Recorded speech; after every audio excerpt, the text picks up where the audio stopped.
the Iliad first, and I'm really glad I did because it was the more difficult of the two texts.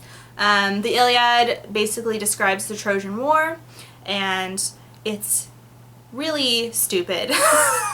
I didn't like the Iliad at all. I felt like so much repetition in words and scenes, and describing deaths took like 500 pages. The main characters were whiny and annoying, and everyone just had a stake in this war that was stupid, and the gods are morons, and listening to them bicker like children was not entertaining for me.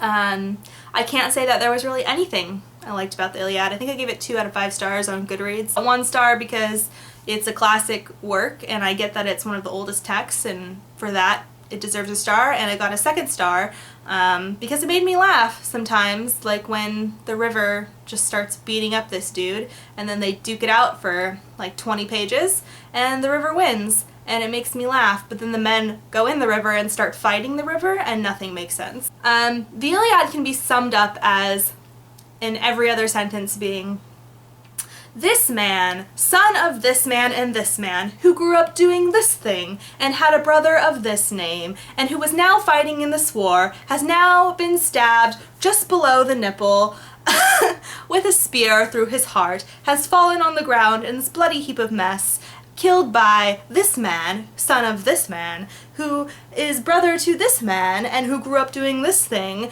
who is now on his 7th kill of this great battle. That is the Iliad summed up for you.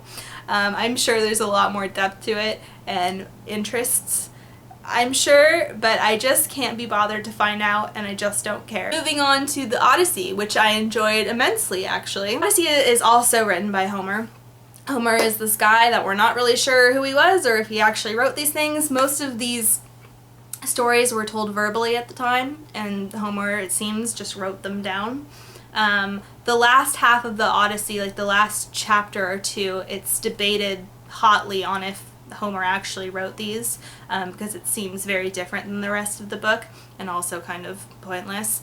But here we go. So the Odyssey is it's this epic tale about this guy who was in the Iliad, who fought the Trojan War and is trying to make his way home. His 10-year journey where he sleeps with other people and gets a lot of other people killed, and then goes home to his wife and tells her everything except for the part that he slept with a bunch of people. Ulysses has all these great adventures in trying to get home, and it was just entertaining to read it. I wasn't bored really, except for when he finally makes it back to Ithaca, his home, and he spends 6 chapters disguised as a beggar man before he goes and tells his wife and his son that he's back.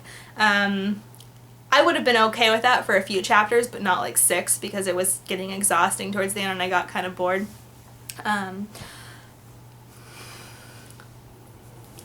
Overall, the Odyssey is like infinitely better than the Iliad, but I think it's good to read both if you're into knocking off classic works off your checklist like I am.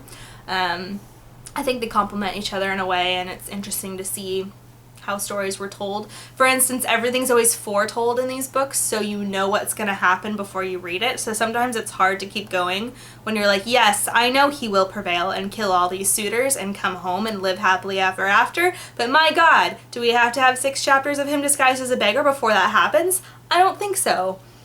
I think it's unnecessary, but, you know, that could just be me. There's so much foretelling on these stories. People when they told these stories verbally, everyone knew how they would end, so everything is foretold by the gods, and this person will kill this person, but then you have to